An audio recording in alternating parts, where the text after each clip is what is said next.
तो नमस्कार साथियों, जय हिंद। आप सभी का स्वागत है एग्जाम विद अरिहंत के ऑफिशियल यूट्यूब प्लेटफॉर्म पर।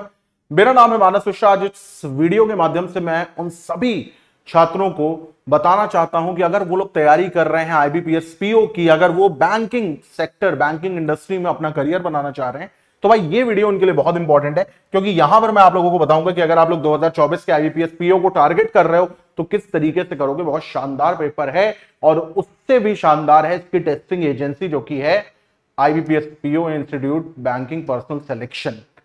तो चलो भाई शुरू करते हैं। सबसे पहले यहां पर देखते हैं कि कैसा होता है एग्जाम का पैटर्न और क्या क्या आता है भाई, स्ट्रक्चर क्या होता है। तो सबसे पहले ये देखो भाई कि आपके बैंकिंग एग्जामिनेशन का जो भी सेक्टर है, जो भी स्ट्रक्चर है पूरा, चाहे पीओ हो, चाहे क्लर्क हो, चाहे इंश्योरेंस हो, है ना, 3 तरीके के पेपर कराता है आईबीपीएस। लेकिन 2018 में इसने एफसीआई और सीडब्ल्यूसी के ही पेपर कराए। तो सीडब्ल्यूसी मैंने सेंट्रल वेयरहाउस कॉर्पोरेशन। तो यहां पर देखो भाई, पहला होता है प्रिलिमिनरी एग्जामिनेशन, दूसरा होता है मेंस एग्जामिनेशन और तीसरा होता है इंटरव्यू। अगर आप पीओ की तैयारी कर रहे हो तो इंटरव्यू देना पड़ता है आपको। अगर आप क्लरिकल ग्रेड की तैयारी कर रहे हो तो इंटरव्यू आपको नहीं देना होता है। ठीक है, कुल मिलाकर के बैंकिंग की तैयारी हर एक बच्चे को करनी चाहिए। उसका कारण है क्या कारण है, देखो इधर। अगर मैं बात करूं पीओ की, तो एक तो पेपर होता है आईबीपीएस पीओ का, ठीक है, एक पेपर होता है आपका आरआरबी पीओ का, एक पेपर होता है आपका एसबीआई पीओ का जो कि ड्रीम होता है। इसके अलावा आपका एक होता है आरबीआई का, ठीक है, आरबीआई का होता है, वो क्लरिकल ग्रेड का होता है लेकिन लेवल उसका पीओ का होता है। तो यहां पे पीओ बेस पे आपके 4 पेपर हो गए। दूसरा अगर आप बात करोगे क्लरिकल ग्रेड की, तो एक अगेन हो गया आईबीपीएस का आपका, ठीक है। फिर दूसरा आपका यही आरआरबी का हो गया, इसमें पीओ नहीं, क्लर्क नहीं, इसमें ओए कहते हैं, ऑफिस असिस्टेंट। फिर एसबीआई का आपका हो गया, एसबीआई का भी ऑफिस असिस्टेंट होता है, वो क्लरिकली होता है। और आरबीआई में ऑफिस अटेंडेंट नाम से पोस्ट आती है। तो 4 पेपर आपके ये हो गए। तो 4 4 8। इसके अलावा इंश्योरेंस के भी आते हैं। इंश्योरेंस में आपको कौन कौन सी पोस्टें मिलती हैं, तो भाई एओ मिलती है, एडमिनिस्ट्रेटिव ऑफिसर, है ना। तो ये भी बिल्कुल सेम पैटर्न पर होता है। इसके अलावा एफसीआई की भी भर्ती आती है, तो वो भी आईबीपीएस के ही पैटर्न पर होती है। तो एक तरीके से तैयारी करने में अभी जो स्ट्रेटेजी मैं आपको बताऊंगा उसमें 4 4 8 8 और 3 8 3 11, यानी एक तरीके की पढ़ाई करने में, एक मेथड को अडेप्ट करने में आपके 11 एग्जाम निकल रहे हैं। और ये 11 एग्जाम लमसम इन 11 में से 10 एग्जाम तो हर साल आते हैं, ठीक है। चलो मैं मानता हूं इंश्योरेंस नहीं आता, एफसीआई नहीं आता है, तब भी 4 4 8 एग्जाम आपके हर साल आते हैं। तो कहीं ना कहीं इसको एज अ मौके की तरीके से लीजिए और इसको बहुत गंभीरता से लीजिए। एक बार तैयारी करिए, जम के पढ़िए और एक बार में एग्जाम निकालिए। करना क्या है और पेपर किस तरीके से आता है ये हम लोग देखते हैं जरा। तो यहां पर देखो भाई, सबसे पहले प्री, और प्री जो होता है वो क्वालिफाइंग होता है नेचर में, उसके कोई नंबर नहीं काउंट करे जाते हैं। तो यहां पर देखो भाई, सबसे पहले इंग्लिश लैंग्वेज आता है। इसमें 30 क्वेश्चन होते हैं, 30 मार्क्स के होते हैं और 20 मिनट आपको मिलते हैं, ठीक है। 30 क्वेश्चन, 30 मार्क्स और 20 मिनट के लिए समय मिलता है। फिर अगला होता है न्यूमेरिकल एबिलिटी, जिसको आप लोग क्वांट्स कहते हो या मैथ्स कहते हो। इसके 35 क्वेश्चन होते हैं, 35 मार्क्स के होते हैं और 20 मिनट इसमें ही मिलते हैं। फिर उसके बाद अगर हम देखें यहां पे, तो रीजनिंग एबिलिटी आती है यहां पे, जो कि 35 क्वेश्चन होते हैं, 35 मार्क्स के होते हैं और 20 मिनट इसमें ही मिलते हैं। समय कुल मिलाकर के 1 घंटा, 100 मार्क्स का पेपर होता है और 100 नंबर, 100 क्वेश्चन पूछे जाते हैं। हर क्वेश्चन 1 मार्क्स का, गलत करने पर 1/4 की नेगेटिव मार्किंग, ठीक है।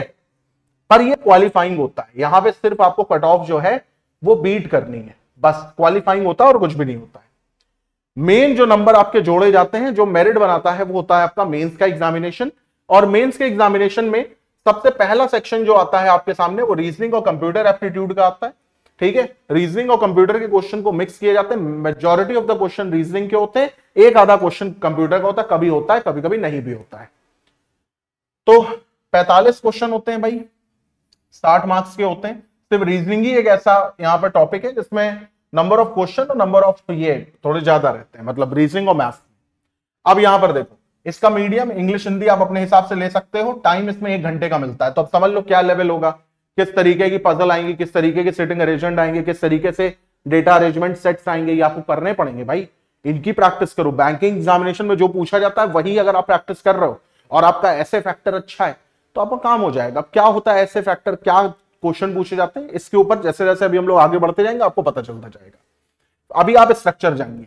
फिर आपका इंग्लिश लैंग्वेज होता है, इसके 35 क्वेश्चन होते हैं और 40 मार्क्स का होता है। और इंग्लिश भैया इंग्लिश में ही दिया जाएगा, इसको हिंदी आप नहीं मांग सकते, और इसके लिए आपको 40 मिनट का समय मिलेगा, यानी टोटल अभी तक 1 घंटा हो गया।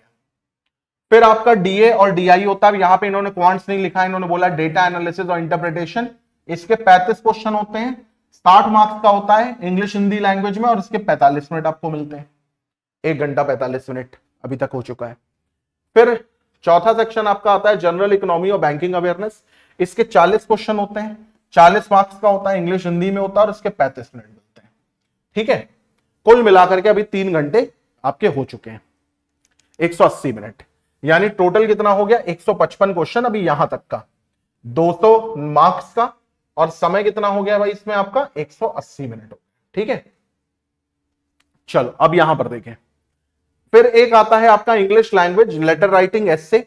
यहां पे कितने क्वेश्चन होते हैं, 2 होते हैं, एक लेटर राइटिंग और एक एस्से का होता है। 25 मार्क्स के होते हैं भाई, इंग्लिश में ही देख करना होता है आपको, 30 मिनट इसके और मिलते हैं आपको। तो टोटल इसमें जो समय आपको मिलता है वो कितना मिलता है, वो आपको मिलता है 3 घंटे 30 मिनट। ठीक है, तो यहां पर आपके हो गए 100, 145 और 145 और 35, यानी 3 घंटे का ये। और उसके बाद आपका ये होता है, ये आपको क्वालिफाई करना होता है इंग्लिश लैंग्वेज वाला। अब तो शुरू में जब ये पूछा गया था 18 में तभी थोड़ा इजी था, लेकिन अब धीरे धीरे करके इसमें भी एडवांसमेंट बढ़ती जा रही है, यानी कुल मिलाकर के कुछ कुछ चीजें हैं जो आपको करनी पड़ेंगी अगर आपको पीओ बनना है। तो आसान रहा नहीं है, लेकिन एक बार अगर आपने ठान लिया तो आप निकाल जरूर लोगे, क्योंकि सिलेबस लिमिटेड है, प्रैक्टिस अनलिमिटेड, टाइम उसी की करते जाना है। अब यहां पर देखो भाई, क्वांटिटेटिव एप्टीट्यूड में आपको क्या क्या पढ़ना होता है। मैं प्री की यहां पर आपको स्ट्रेटेजी बता रहा हूं कि प्री आप इनसे बड़े आराम से निकाल सकते हो। सिंप्लीफिकेशन के भैया 5 क्वेश्चन आते हैं, 5 क्वेश्चन अप्रोक्सीमेशन के भी आते हैं। तो आपको सिंप्लीफिकेशन और अप्रोक्सीमेशन ये डेली प्रैक्टिस करने हैं, जब तक आपका पेपर नहीं हो रहा, जब तक आपका सिलेक्शन नहीं हो रहा, तब तक मानिए। प्रॉफिट एंड लॉस आपका क्वेश्चन बनता है, एक क्वेश्चन। मिक्सचर एलिगेशन से 1 से 2 क्वेश्चन बनते हैं। Simple interest, compound interest, shirts and indices से तो ज्यादा नहीं बनते, इसको हटा दो, पर सिंपल इंटरेस्ट, कंपाउंड इंटरेस्ट से भैया 2 से 3 क्वेश्चन बनते हैं। वर्क और टाइम से 1 क्वेश्चन, कभी कभी 2 क्वेश्चन बनते हैं, पाइप और सिस्टम मिलाकर के। स्पीड, टाइम एंड डिस्टेंस से 2 क्वेश्चन बनते हैं। मेंसुरेशन फॉर्मूले अगर आपको याद है तो आप आराम से कर लोगे, नहीं याद है तो आप नहीं कर पाओगे, हालांकि 1 क्वेश्चन इससे ही बनता है। डेटा इंटरप्रिटेशन के 10 क्वेश्चन बनते हैं, ये आपको डेली प्रैक्टिस करना है। शुरू में आप इनिशियल लेवल के क्वेश्चन लगाइए, लेकिन बाद में आपको प्रो लेवल के क्वेश्चन लगाने ही लगाने पड़ेंगे। अब आप बुक से लगाइए, वेबसाइट से लगाइए, आपकी जहां मर्जी हो वहां लगाइए, पेड़ के ऊपर बैठ के लगाइए, नीचे बैठ के लगाइए, पर डीआई आपको डेली प्रैक्टिस करनी है। फिर रेशियो, प्रोपोर्शन एंड परसेंटेज, अगर ये टॉपिक, ये कोई टॉपिक नहीं है, ये क्वांट्स के टूल होते हैं, अगर यही चीज आपको नहीं पता है तो आप work and time, time and distance में इनके कॉन्सेप्ट नहीं लगा पाओगे। नंबर सिस्टम एक बड़ा टॉपिक है, आपका मन हो करने का आप करिए, ना मन हो मत करिए। सीक्वेंस एंड सीरीज में सीक्वेंस हटा दो, नंबर सीरीज आपसे पूछी जाती है 5 क्वेश्चन, तो इसकी जरूर प्रैक्टिस करिए। एक तो वो मिसिंग टर्म वाले क्वेश्चन होते हैं वो करिए, और एक रॉन्ग वाली सीरीज होती है उसकी प्रैक्टिस करिए, डेली इसकी प्रैक्टिस करिए। परम्यूटेशन, कॉम्बिनेशन, प्रोबेबिलिटी से 1 से 2 क्वेश्चन बनते हैं, बहुत ईजी होते हैं और बड़े आराम से आप कर लोगे। अब वो चीजें जो आपको डेली प्रैक्टिस करनी है वो मैं यहां पे लिख देता हूं, डीआई डेली प्रैक्टिस करना है, सिंप्लीफिकेशन और अप्रोक्सीमेशन डेली प्रैक्टिस करना है, नंबर सीरीज आपको डेली प्रैक्टिस करनी है। इसके अलावा आपकी क्वाड्रेटिक इक्वेशन, ये भाई आपको डेली प्रैक्टिस करनी है। अगर आपने इतना ही प्रैक्टिस कर लिया तो ये मान के चलिए 5, 5, 10, 5, 15, 15, 5, 20, 20, 5, 25, 35 में से 25 क्वेश्चन तो आप यहीं से कर लोगे। बाकी 10 की अरिथमेटिक आती है, अगर उसमें से भी 3-4 क्वेश्चन आपने कर लिए तो भाई आपका काम बन गया।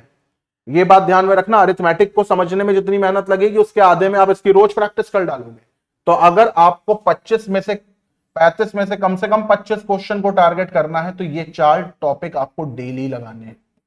समझ में आई बात? अब आगे बढ़ते हैं, देखते हैं इंग्लिश में क्या पूछा जा रहा है भाई। लॉजिकल रीजनिंग में अल्फा न्यूमेरिक सीरीज से 5 क्वेश्चन बनते हैं। रैंकिंग, डायरेक्शन, अल्फाबेट टेस्ट को मिलाकर के 3 क्वेश्चन बनते हैं। डेटा सफिशिएंसी से 3 या 5 क्वेश्चन बनते हैं, अब तो ट्रेंड 5 का जा रहा है धीरे धीरे। इनइक्वालिटी से 3 या 5 क्वेश्चन बनते हैं, बहुत इजी होती है, बिल्कुल पढ़ डालो इसको। सिटिंग अरेंजमेंट से 5 से 10 क्वेश्चन बन सकते हैं। पजल से 5 से 10 क्वेश्चन बन सकते हैं। टैबुलेशन के 1 से 2 क्वेश्चन बनते हैं। सिलोजिज्म के 5 क्वेश्चन, कभी कभी 3 ही क्वेश्चन बनते हैं। ब्लड रिलेशन के 2 क्वेश्चन बनता है। इनपुट आउटपुट मेंस में आता है, पर इस कभी कभी भाई प्री में भी देखने को मिल जाता है। अगर प्री में आएगा तो 5 क्वेश्चन। कोडिंग डिकोडिंग के 5 क्वेश्चन या फिर 3 क्वेश्चन देखने को मिलते हैं। अब इसमें वो कौन से इंपॉर्टेंट टॉपिक हैं जिनकी आपको डेली प्रैक्टिस करनी है?